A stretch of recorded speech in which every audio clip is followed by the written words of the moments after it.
Hey, so what we're doing on the channel is we're talking about a new argument for the existence of God from something called psychophysical harmony. It's a little bit more on the complex side of things. So what we're going to do today is hopefully break this argument down. I've actually got the paper that this argument comes from. I've got the author of it too, or one of the co-authors here with me to help explain what this argument is all about.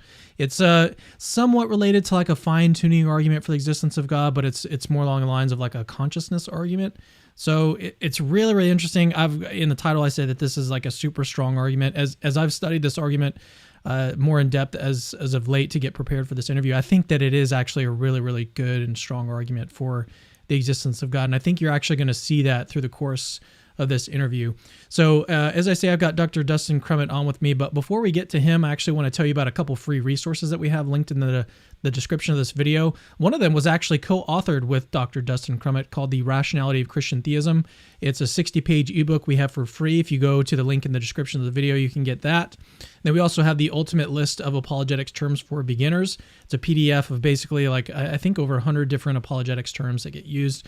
If you're coming to the conversation and you're kind of new to apologetics and you're kind of wondering what some of these terms are that get used, like ontological epistemology, these kind of terms can be a little bit confusing at first if you've never heard them. And so what I did is I compiled a list of all these terms and put them in a PDF for you.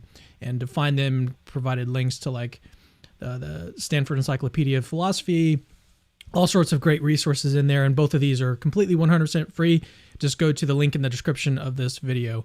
Another reminder is that this is a crowd-funded channel, YouTube channel, and in ministry. So if you find value in the work that I do, consider becoming a patron rather, on Patreon, patreon.com/capturing Christianity. Link to that is in the description of the video. And if you actually go to our Patreon, you can see all the different things that you can get in return for donating and supporting the ministry. You can get t-shirts, you can get one-on-one video chats with me. You can even help me do response videos and stuff. Like there's a lot of different things you can get in return if you do end up supporting the channel. So go check that out if you find value in the work that I do. And with that, let's go ahead and get into the interview with Dr. Dustin Crummett. So Dustin, it's great to have you back. We actually did a show not too long ago where you gave a quote unquote proof against Catholicism. So this is a little bit of a different topic, but nevertheless, like I'm super excited about it. And what we were saying before we started was that I'm going to need your help because I'm not like a philosophy of mind or a consciousness guy. And I'm going to really need your help to kind of break down some of these concepts here because you talk about the hard and easy problem of consciousness.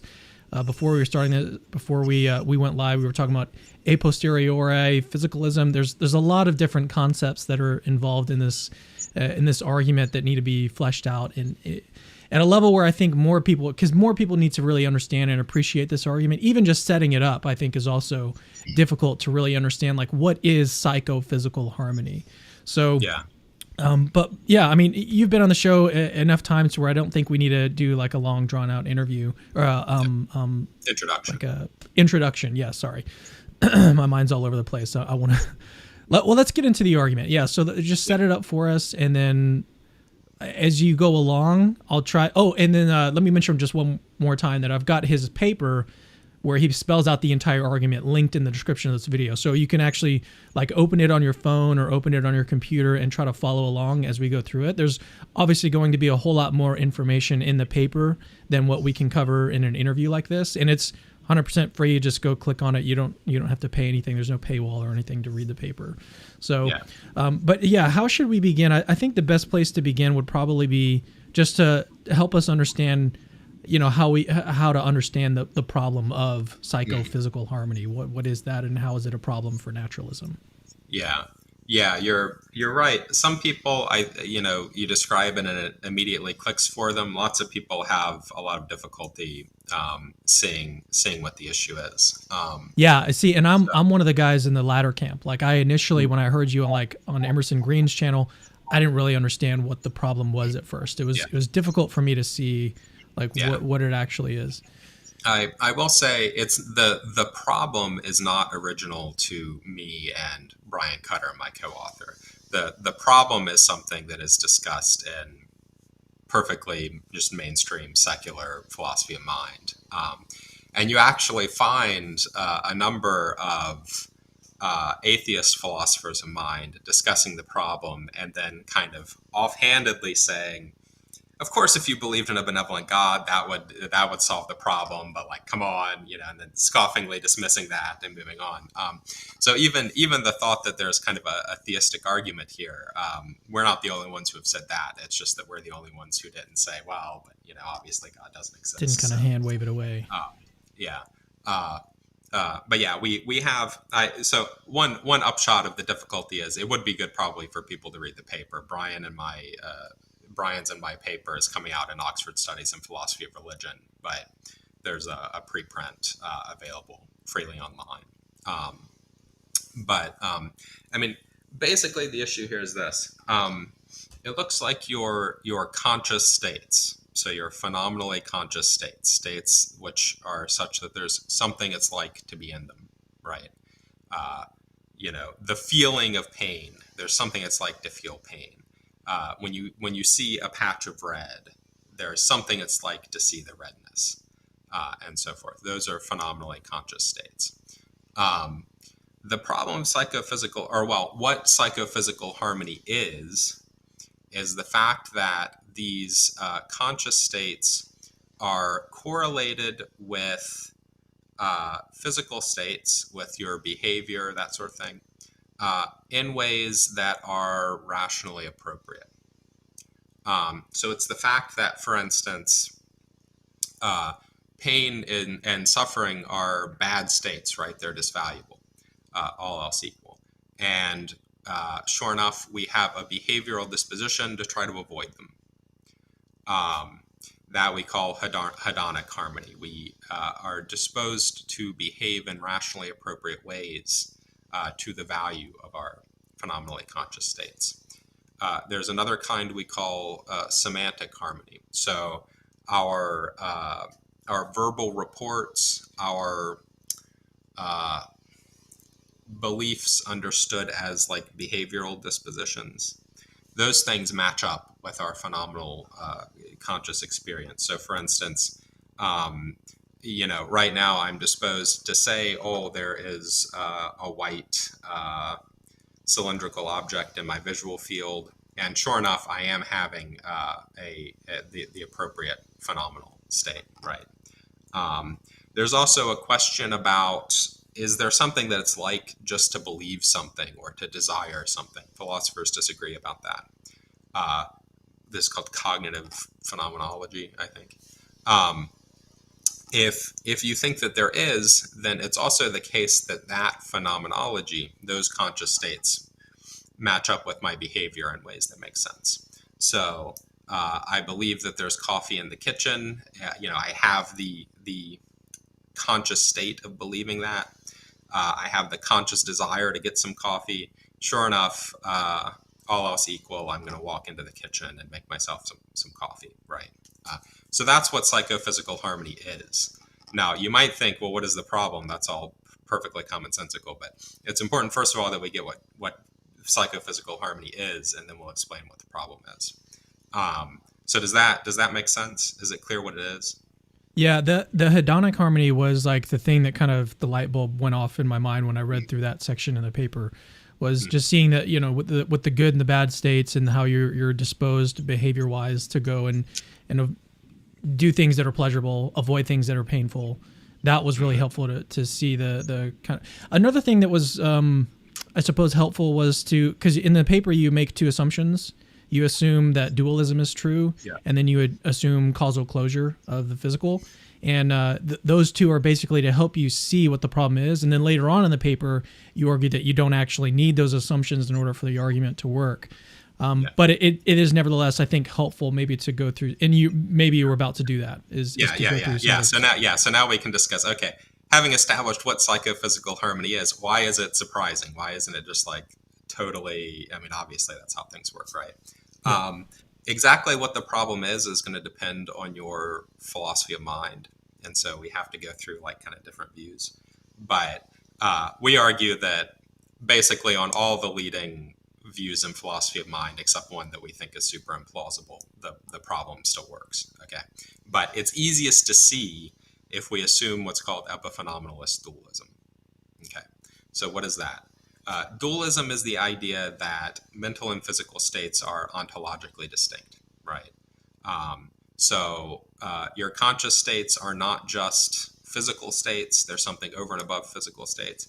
You're also not an idealist. You don't think that mental states just are, you don't think that physical states just are mental states, right?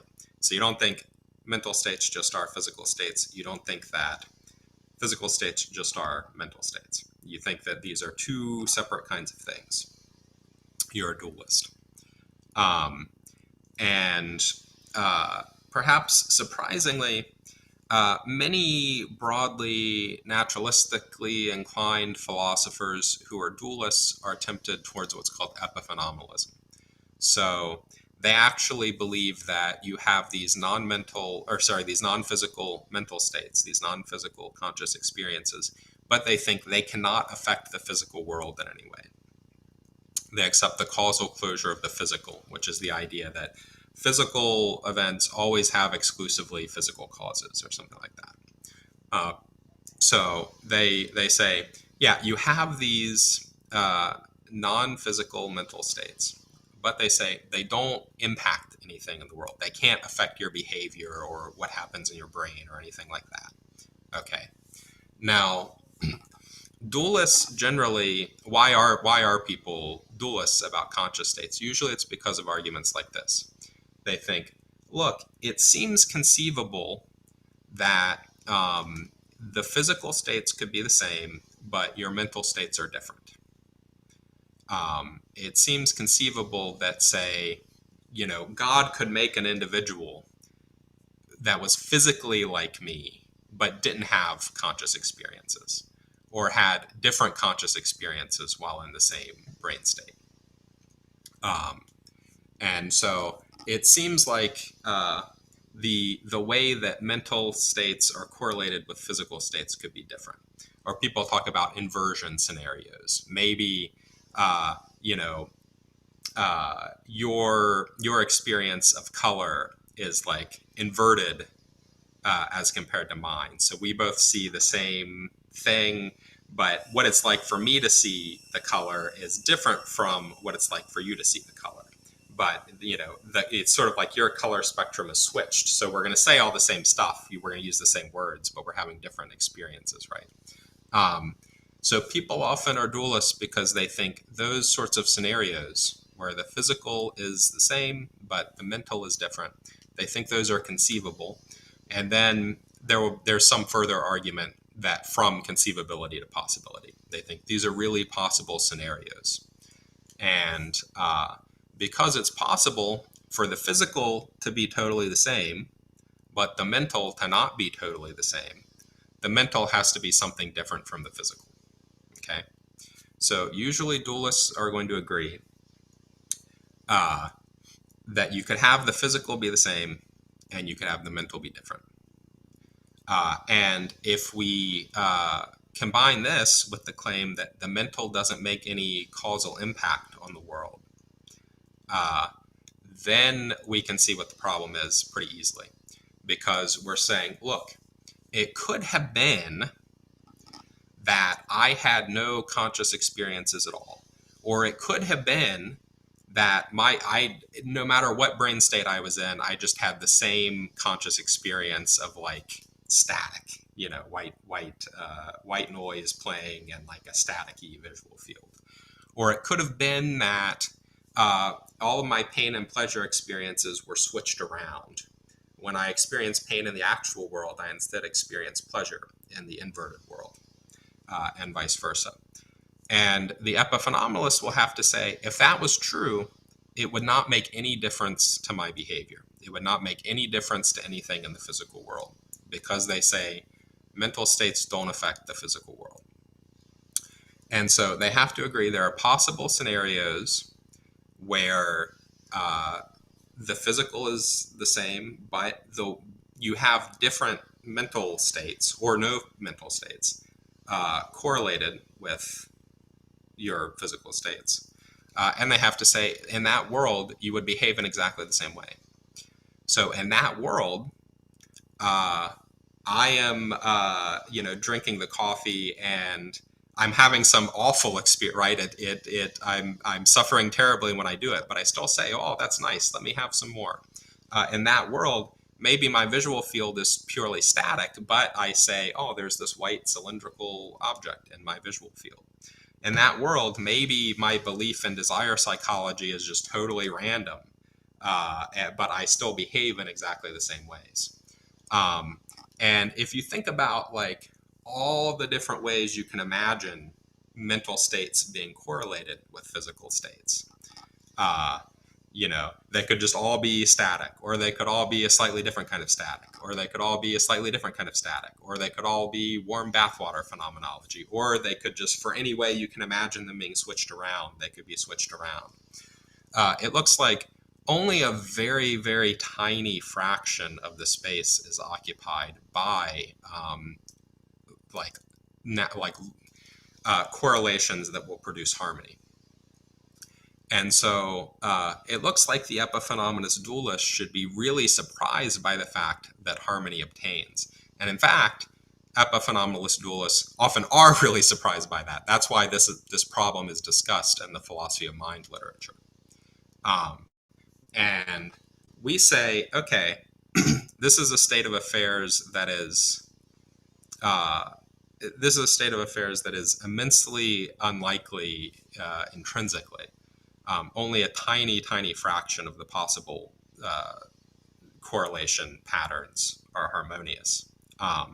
It looks like the epiphenomenist dualist has no reason to expect one of the harmonious patterns.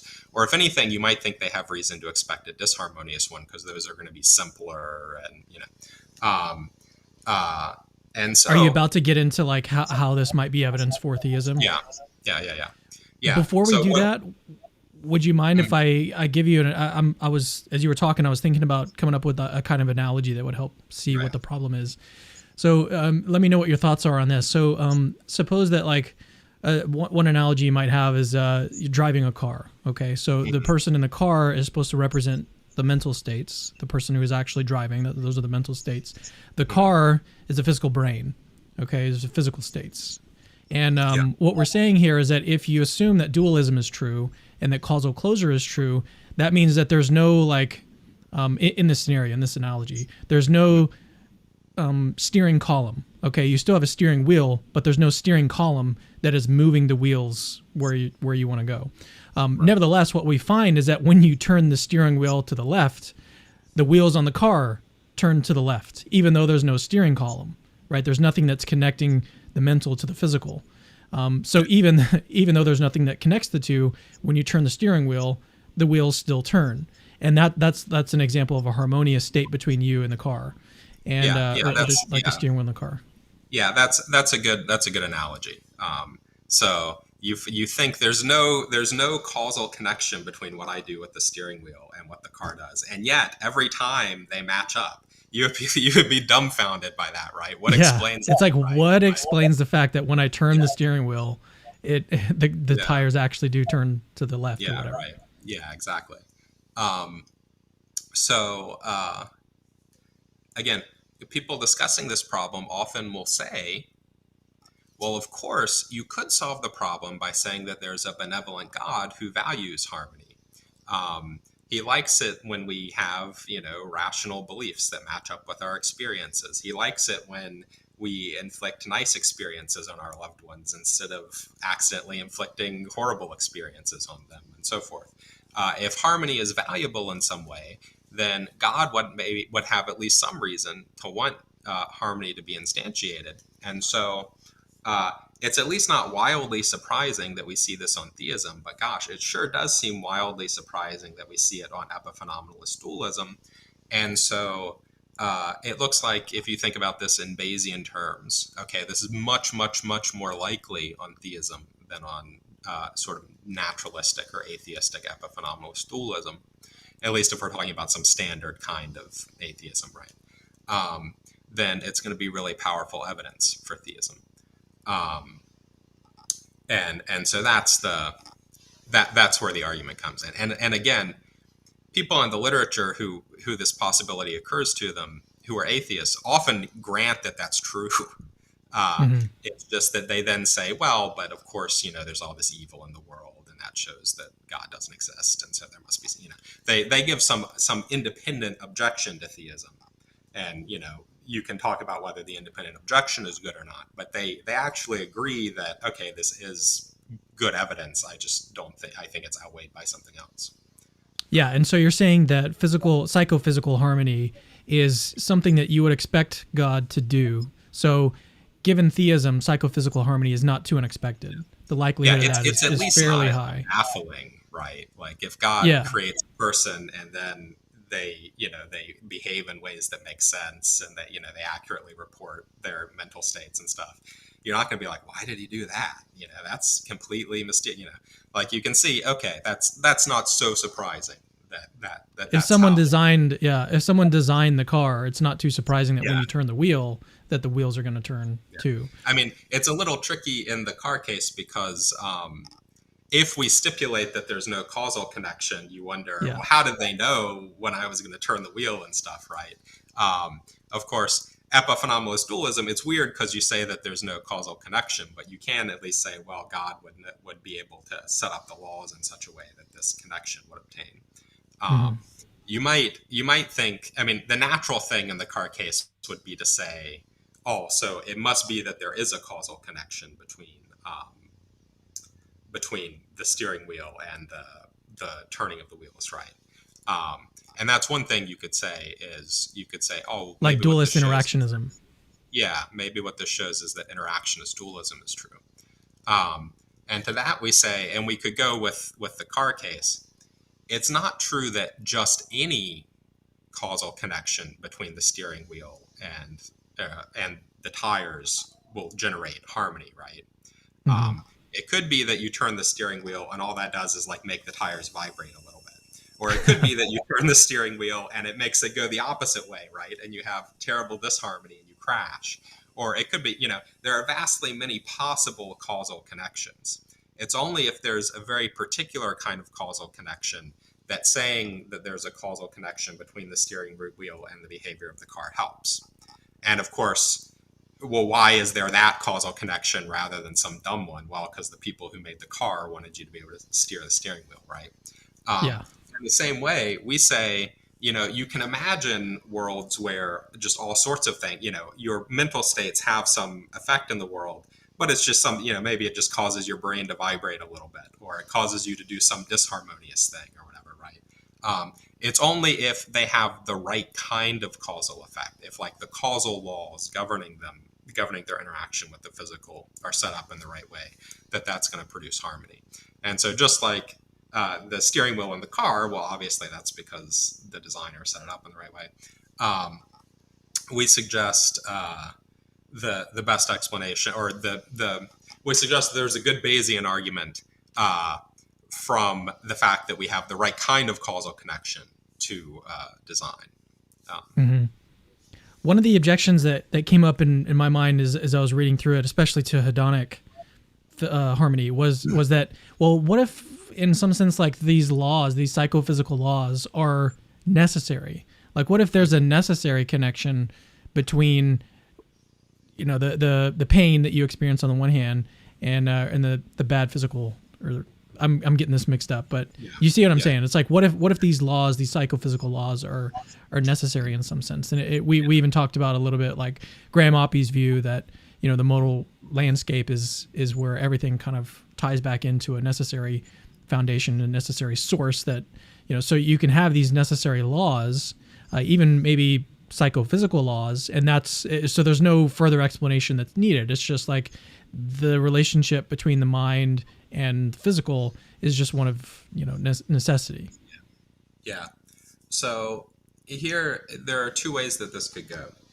You might say that there's actually like a conceptual a priori connection between these things. Like I can see, even if I had never I knew nothing about the actual world, I could tell that every time somebody displays avoidance behavior, they're in pain or something. Like it would be a little more complicated than that. But sorry.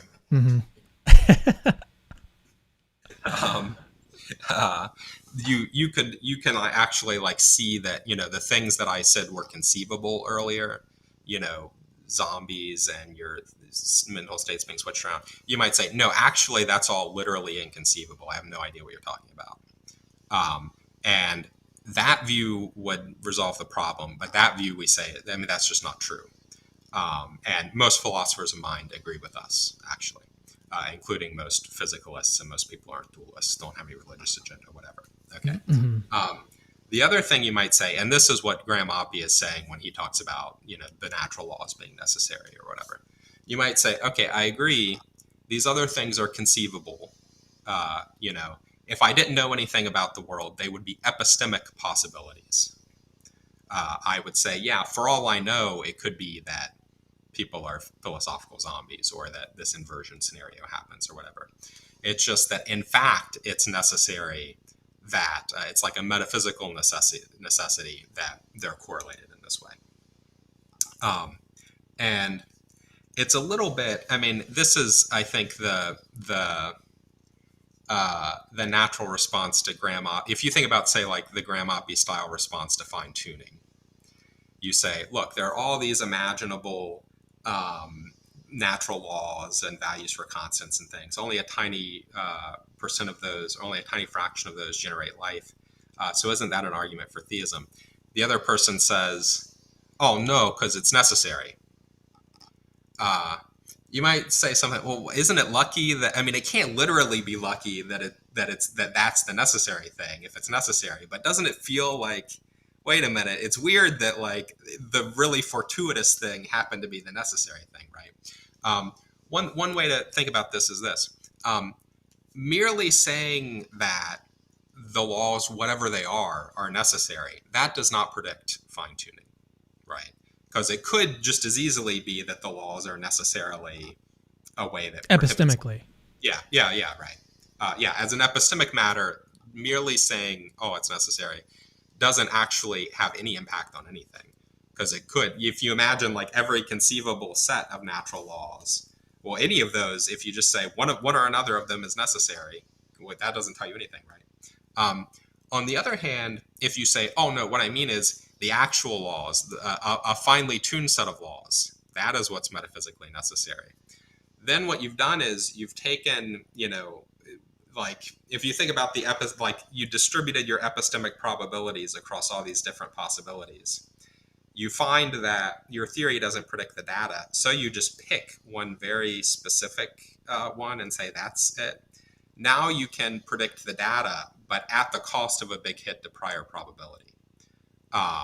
So, I mean, it would be a little bit like, I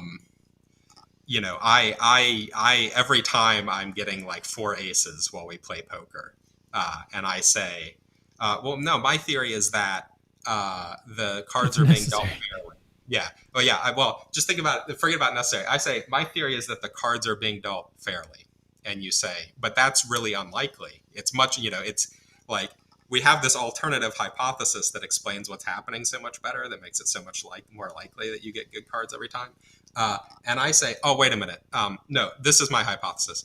The cards are being dealt fairly, and I'm getting good cards every time. Now I predict the data, right? That implies that I get good cards every time. But the problem is that theory has a low prior probability, right? If I just build in something to the theory that was super unlikely on the theory in order to predict the data, now I predict the data, but I made the theory a lot less likely, right? Mm-hmm. And it doesn't help at all if I say, oh, no, okay, this is my theory. The cards are being dealt fairly, and it's metaphysically necessary that I'm getting good cards all the time, right? And in the same way, we say, when it comes to this suggestion that the psychophysical laws are necessary, merely saying that they're necessary as an epistemic matter, like in terms of how you should distribute your epistemic probabilities, that does not suggest at all that they're going to be harmonious. Because, well, it could be necessary that I just have white noise phenomenology all the time and that's it, or whatever, right? As long as you agree that all these things are conceivable. So that doesn't help at all.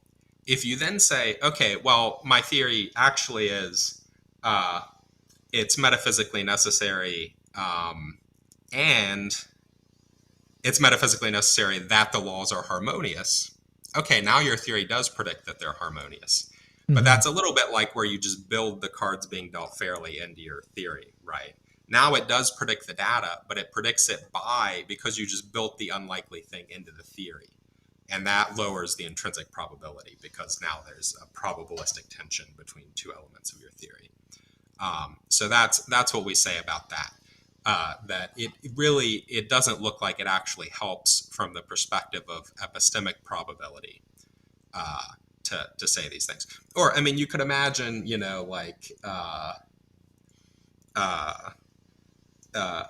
some theist responding to the problem of evil, and they say, "Oh, here's my view. It's necessary that God has some good reason for allowing evil." Merely saying that it's necessary, that doesn't really help us, right? There's still this independent question. Well, of like, is it plausible that there's a good reason? If we didn't think it was plausible that God had a good reason, merely saying, "Well, it's necessary that God has a good reason," that doesn't help because you can be like, "Well, wasn't it just as likely that it was necessary that God didn't have a good reason?" We give in the paper a much more complicated case about Babylonian astronomers that we put in response to a referee's comments. I can give the Babylonian astronomer case if necessary, but maybe what I've said already makes No, it let's clear. do it. Yeah. Let's do it. Okay. Okay. Let me see if I can remember. Okay. So the Babylonian astronomers, they notice that they have they have a bunch of elements in their ontology, right? There are a bunch of different astronomical objects that they've tracked, right? And one of them is the evening star, and one of them is the morning star. And they notice it. This case was in the paper because the referee had given an objection involving the identification of the morning and the evening star. Those are the same thing in the real world, right? The Babylonian astronomers, they noticed that two of the objects in their ontology, the evening star and the morning star, they have a bunch of the same properties, right? They show up at different times of the day, but like they reflect light in the same way. They seem to be the same size, et cetera, et cetera. Now, ordinarily, the correct conclusion would be, okay, so they must be the same thing, right? The evening star and the morning star must be the same thing. And that's true in the real world. Suppose, though, that they had, they give some credence to their religious beliefs. And their religious beliefs say that actually the morning star and the evening star, and this was a prophecy made long before, it's not ad hoc in response to this data. The prophecy says, or the religious teaching says that the morning star and the evening star are actually two different planets that were made by the mother goddess and the father goddess, and they were given the same properties because they wanted to express that they are united in will, or something like this, right? So there's a kind of harmony between these two objects. And, one theory is just that's because they're the same object. Another theory, though, is that, our religion has predicted that they're different objects, and there's this other explanation of why they have the same properties. In that case, we think it would actually maybe be reasonable for the Babylonian astronomers to conclude that, they're different objects. It's just that our religion has turned out to be correct. Because, the mere hypothesis that the evening star is the same object as some other thing in their ontology, that doesn't itself predict that it will be the same object as the morning star, whereas the religious hypothesis does. On the other hand, and on the other hand, the more specific hypothesis, the evening star is the same, and the morning star specifically are the same object, that gets only a little bit of the initial prior probability, whereas we're supposing that for the astronomers, the religious hypothesis had some non-trivial amount of prior probability. And so we suggest that in that odd sort of case, the correct uh, the correct response might be not to make the metaphysical identification, but instead to say, oh, there's sort of a design inference here. Um, and we suggest something similar might be going on if someone says, oh, what harmony shows is that the mental and the physical are the same thing in this a posteriori way. Um, yeah, maybe that would be a reasonable assumption, except that we have this non-crazy design hypothesis that actually predicts that much better than merely the assumption that there's an identification between the mental and the physical does. This case is much more complicated, so people can go read. If that doesn't make sense, people should go read the paper to see what's going on. I think the way that I phrased it before is probably the more intuitive way of getting at what's going on. It's just this way we put in to try to respond to a certain fairly abstruse objection given by one of the reviewers. But What I was going to say is that what we can do is instead of like go through all of the different theories of mind and how this is still a problem under those different theories, I'm just going to tell you guys, go read the paper. Like, it's free. It is difficult to kind of get through if you're unfamiliar with philosophy of mind. If you do have familiarity with philosophy of mind, then it's more or less like a breeze. You're going to be seeing a lot of concepts that you already know about. But they do, I mean, they do a good job, I think, of explaining what the problem is, explaining how this is evidence for theism, and then running through the different possible responses that you might give as a naturalist, and showing how there's still a problem and that this is still nevertheless evidence for theism.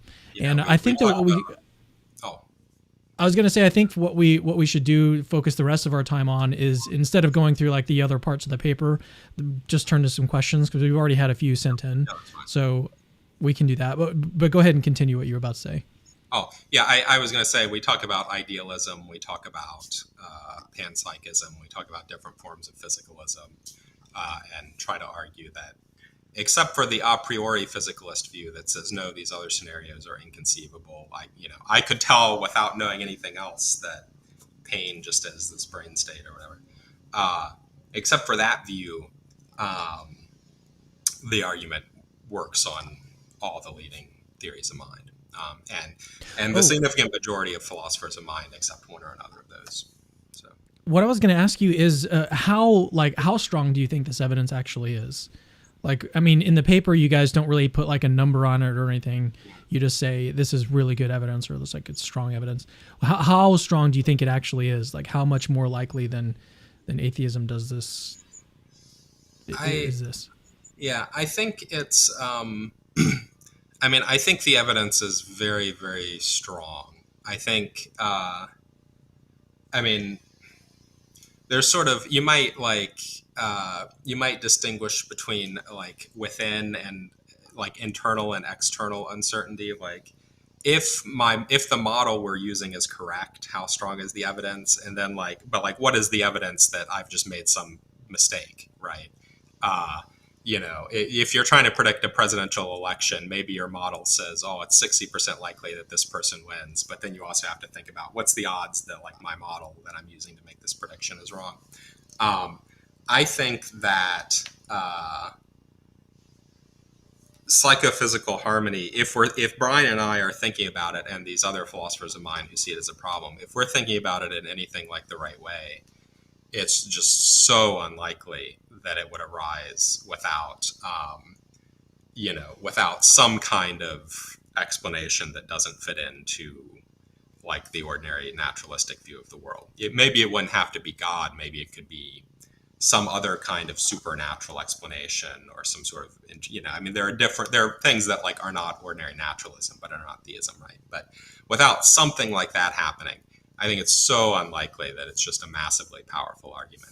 And so any reservations I have about it would just be, maybe I've just made some serious mistake and I'm thinking about this in the wrong way or something, and that's hard to assign a probability to. Obviously, I don't think I have, but I think if like the argument as we frame it is we're like assessing how unlikely it is in the right way, I think it's a really, really powerful argument. We talk at the end of the paper about some advantages it has over the standard like fine-tuning for life argument. And I actually think, again, unless we've just made some mistake, I think it's actually substantially more powerful than the ordinary fine-tuning argument. Well, and it as also a avoids like the multiverse concern, right? Yeah. That's something that you guys talk about in the paper as well. But that's just another reason for you guys to read that paper, like go through and actually study it and read through it. And again, I've got it linked in the description of the video, so you guys can just go click on it right now and read it and look through all of the different things that are said in there. And it is a fascinating argument. I think that it is one of the strongest arguments for the existence of God that I've seen anytime recently. I've always kind of wondered about arguments from consciousness. How might you like create one of these arguments for, in support of theism? And I think that this might be the way to do it. It might be one of the strongest ways. And this is I'm a complete novice when it comes to this kind of stuff. So this is just like my initial impression, right? So don't take my word for it. But that's why I want you guys to go read the paper. Okay. With that said, let's go ahead and get into some questions because we have had some objections that have come up. Before we get to that, I want to tell you guys about Hallow. This is a live demo of the app. If you've never heard about Hallow, it's basically like Headspace or Calm, but for Christians. Traditionally, it's a Catholic app, but Protestants can get a whole lot out of it too. If you go to hallow.com/capturing Christianity, you can get your first 3 months free. As I said, this is a live demo, so you can kind of see what the app looks like.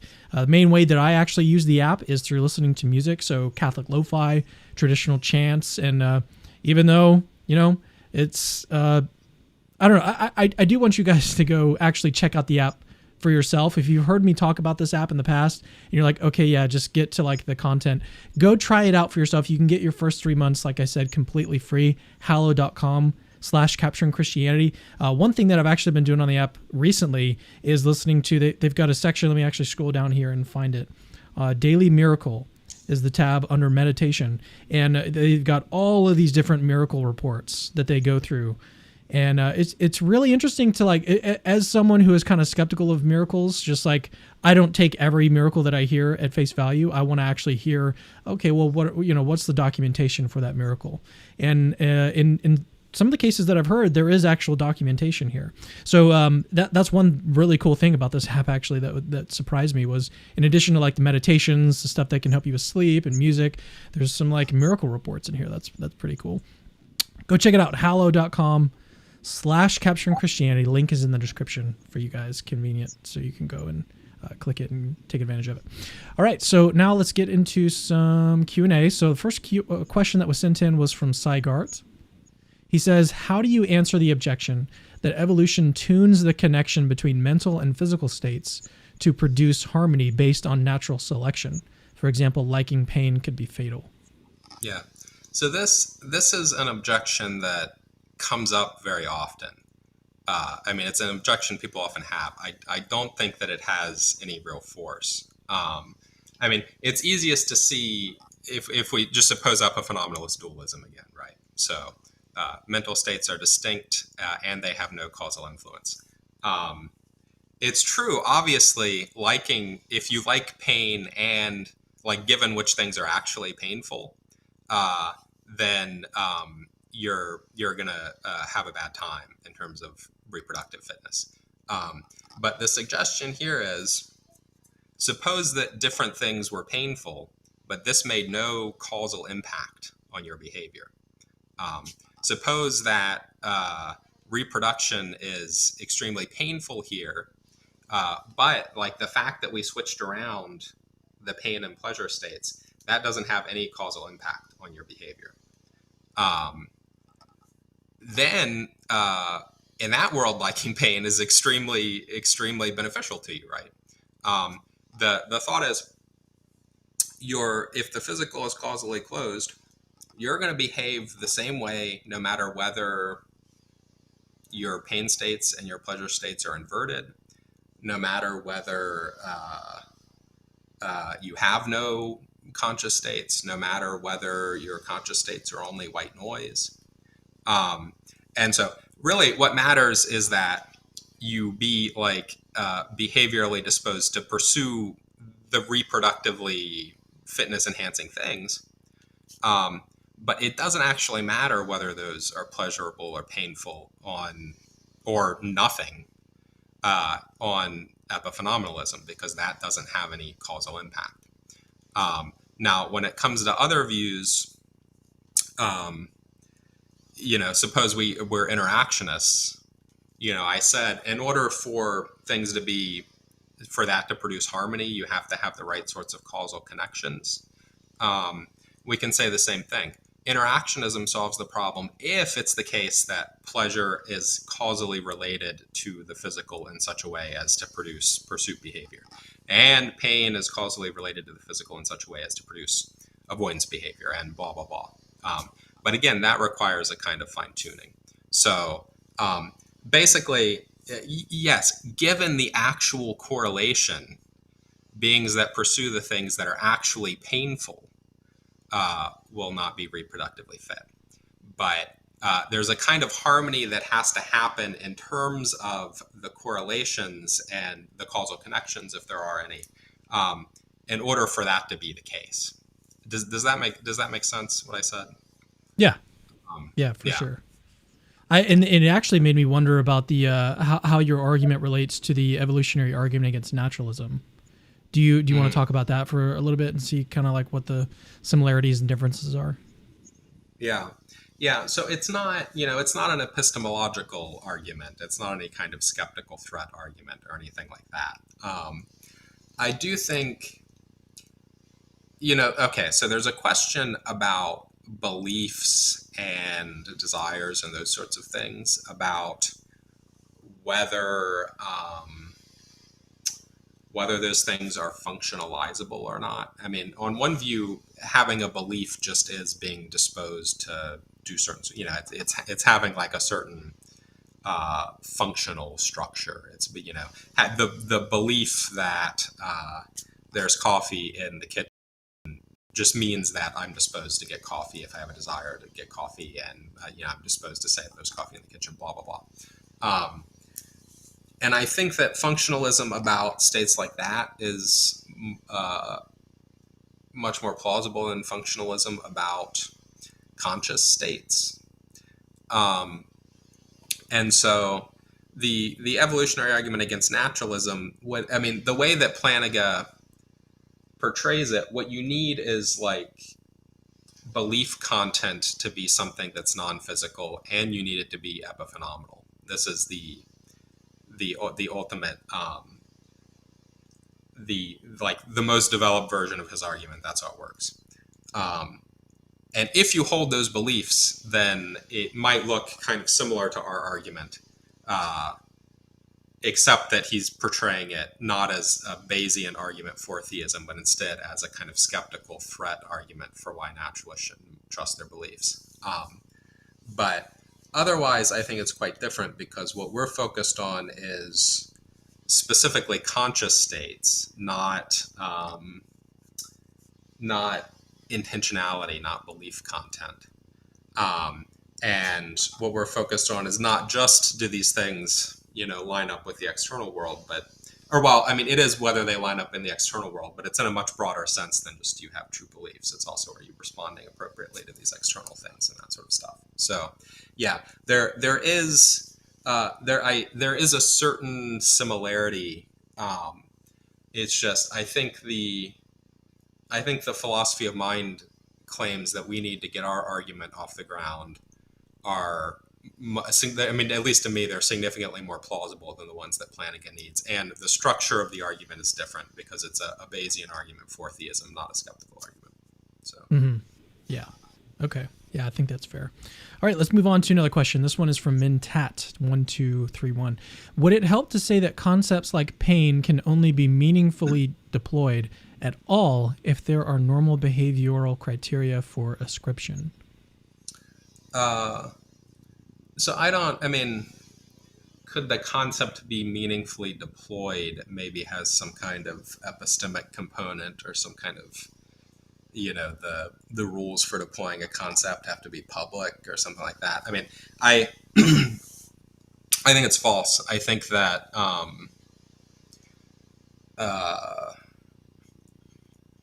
suppose there's some non-physical mind, there's some Cartesian spirit, and it can't interact with us in any way. I think it could be true that that being was in pain, even if it has no behavior that are publicly observable, right? Or, there are panpsychists who think that electrons, there might be something that's like to be an electron. I don't think that that's true, but that's conceivable. I think it makes sense to think, oh, could electrons be in pain? I guess they would. Maybe they could be. I don't think they are, but um, so I think pain is, and this is true in general about phenomenal states. Being in pain is being such that like things feel a certain way to you, and usually that is connected to certain behavioral things, but it wouldn't have to be. So usually it is connected to certain behavioral dispositions, but it doesn't have to be as a mere conceptual matter. And so I don't think that helps with the problem, because I don't think it's true actually that being in pain requires that you have any specific behavioral dispositions. All right, moving on to a question from Dylan Clapp. Sorry. Disharmony does occur, schizophrenia, but it's not adaptive. Could brain states and mental states be the same and natural selection be at work? Yeah.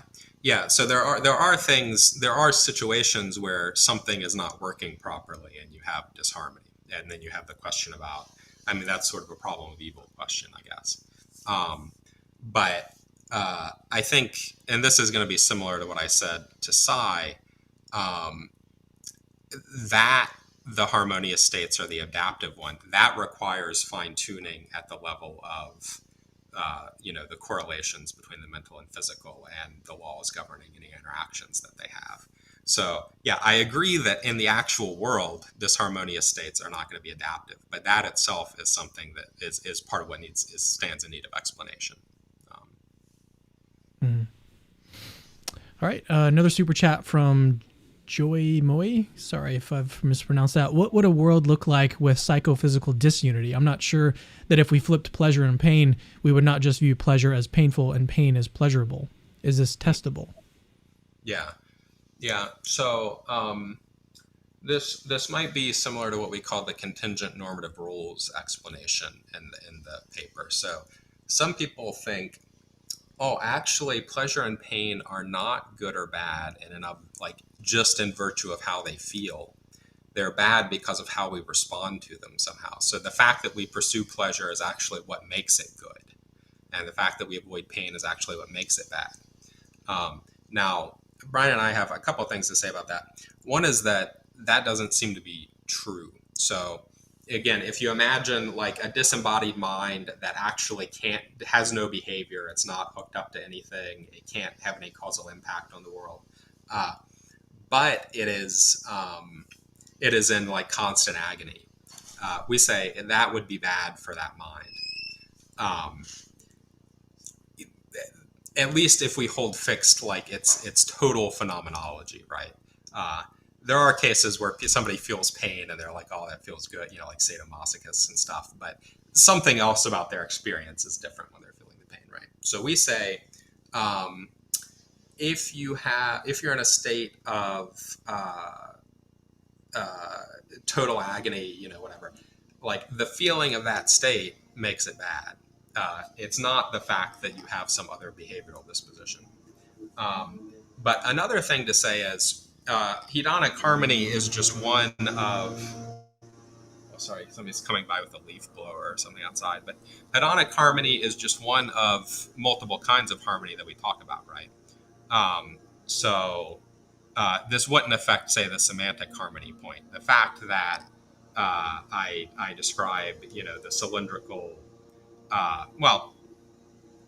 maybe if our colors were inverted, I guess our color terms might mean different things, right? Like if we saw red every time we actually see white, then maybe our word white would refer to red. But things like the cylindricality of the mug, that's clearly not dependent on our behavioral responses. Or the fact that, all of our color ascriptions would be false if our visual field was just random static all the time. So this sort of actually, like, it's being harmonious depends upon the way that we are disposed to respond to it. we say that that's false in the case of pleasure and pain. Those are good or bad because of the feeling, not because of how we're disposed to respond to it. Even if it was true and it solved that problem, it wouldn't solve other things like semantic harmony, because there it's very clear that at least some elements of those are not such that harmony depends on how we respond. I say that it reminds me of that because what he actually said was like, wouldn't we think that? It wasn't, wouldn't, if pleasure and pain were inverted, wouldn't pain then be good? He said, wouldn't we think that it was good? So maybe there's a kind of like skeptical threat argument there or something. But even if you're worried about epistemically, how can we know that? I mean, yeah, even if you're worried about epistemically, how can we know that these things are good or bad? There still is the semantic harmony and that kind of stuff. I guess, it seems like we can tell that the states are good or bad just in virtue of experiencing them. And then the issue is just we would have kind of weird behavioral dispositions in the disharmonious worlds. But apart from that, the argument can still work because we can build these other things. So I just wanted to address the noise in the background. It's not as bad as you might think. I know it seemed like you were a little bit distracted of it. I mean, I can obviously hear it, and I think the audience can hear it too, but I mean, everyone's kind of heard what that sounds like, so it's not like... Yeah, it's pretty loud here. I mean, it's a guy from the apartment complex, so there's nothing I can do about it, Yeah. Hopefully he'll be gone. Yeah. Well, hopefully it won't be too distracting. Let's move on to a question from Matthew Morgado, it looks like is his name. Could an agent causal naturalist avoid your conclusion? What correlates causal neural states with justificatory mental states is the organism themselves as an agent cause, which plays a role like God's? I don't think so, because you're going to run into the same sorts of worries that we had with, I mean, first of all, most naturalists don't accept agent causation, of the sort that you would need, blah, blah, blah. But, yeah, I think we're just going to run into the same worries that you get with interactionist dualism. That, okay, I'm an agent cause, somehow I, or my, not my mental state, somehow I have an impact on the physical world. Well, merely saying that I have an impact on the physical world isn't enough to solve the problem, because it could be that I have, the opposite of the impact I wanted to, or it could be that I just have some impact that has no effect on my behavior, or, so it needs to be not only that I, as an agent cause, have an impact on the physical world, but that I have the right sort of impact, and that, we'll say, requires kind of fine-tuning. It reminds me of the car analogy. Like you've got to have the steering column set up in such a way that it's going to turn the tires with the wheel in the right way. Yeah, that's a good analogy. We have a different analogy in the paper, but yours is actually, I think, simpler and more intuitive. Maybe we should have used that instead. Well, it's not too late, is it? Yeah, it's too late. I think it is, because we've already submitted the final version.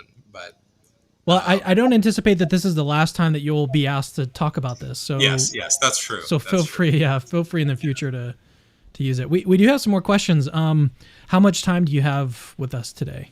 I can go a little bit longer if we have I don't know how many questions there are, but I've only got 3 queued up here, so why don't we get through these 3, and they all seem very good and informed, so let's get through these 3 and then we'll close it out. All right, from Running Decade, question for him: what if one adopts an Aristotelian position where qualia, like the yellowness, is a formal cause in the objects themselves, like a banana, not mental stuff? Yeah. I guess, first of all, I don't adopt that position. And second of all, I haven't thought nearly as much about that position. I mean, it's not really a position that has a lot of representation in mainstream philosophy of mind.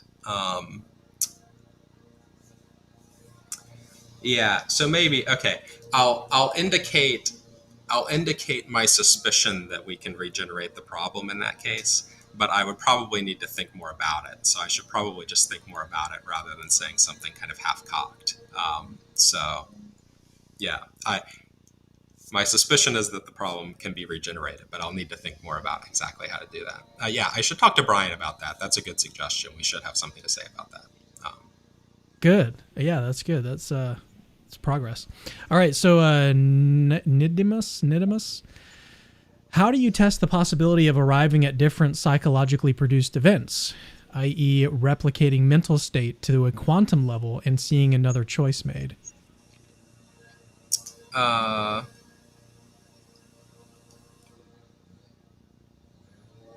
I'm wondering,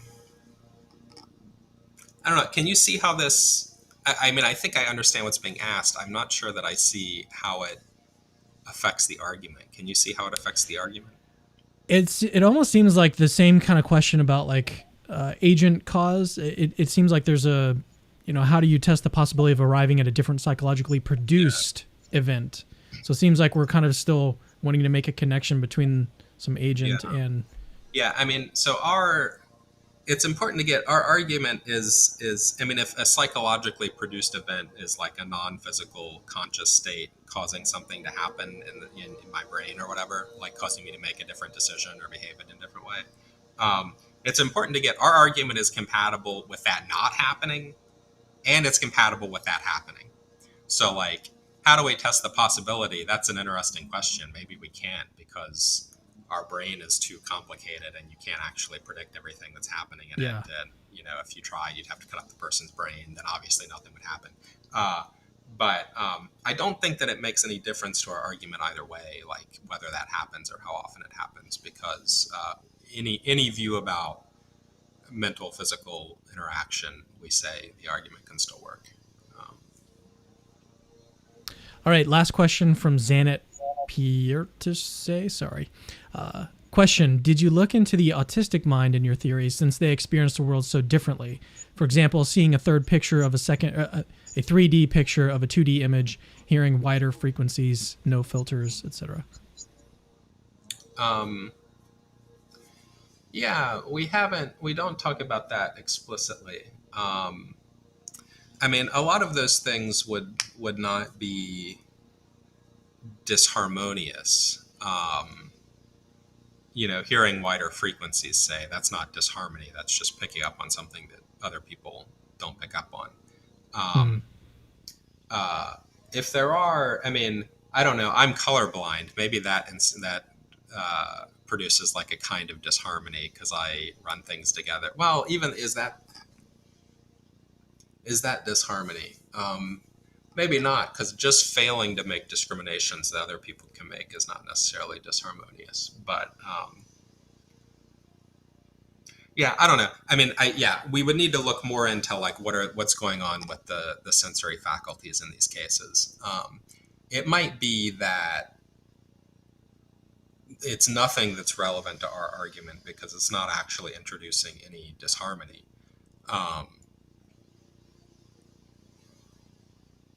But as you said, it's like when you actually do find disharmony, that could just be maybe a problem of evil type thing. Yeah.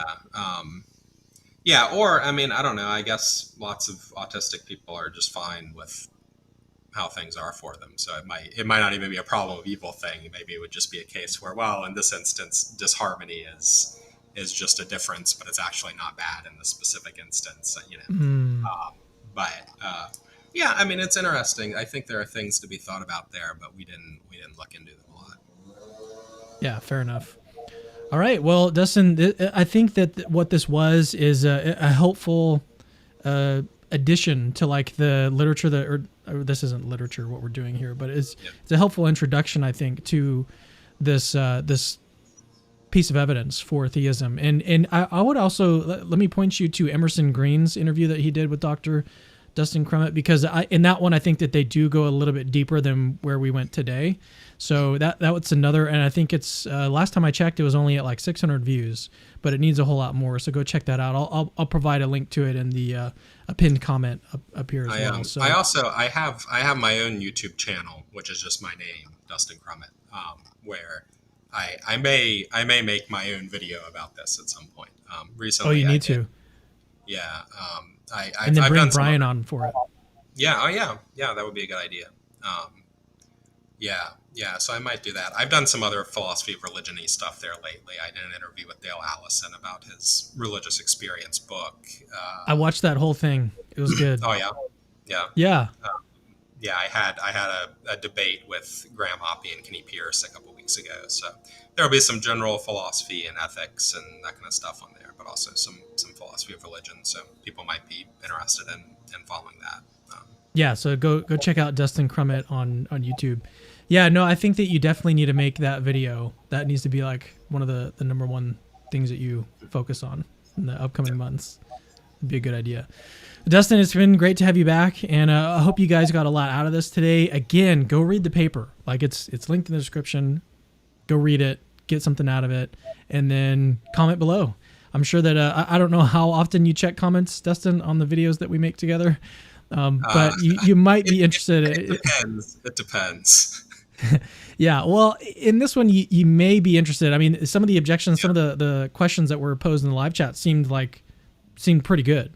So might be worth I don't know, so something to kind of help as you continue to develop the argument, because I definitely don't think this is like the end of the conversation. I anticipate you doing more work on this in the future. Yeah, I think that's right. So, all right, man, it's great to connect again, and I'll see you guys in the next Capturing Christianity video. So see you guys later. Hey, it's me again. Actually, don't leave yet. I've got something super, super important to tell you. So first of all, you're awesome. Like you just watched a really, really long video just now, and you're still watching it. That is actually pretty amazing. Secondly, we have hundreds, literally hundreds of other apologetics related videos for you to watch on our channel. Go check them out. I've interviewed exorcists, hosted debates between Christians and atheists. I've even made response videos to atheists. All of that is available on our channel. Go check it out. Third, I rely on people that see value in my work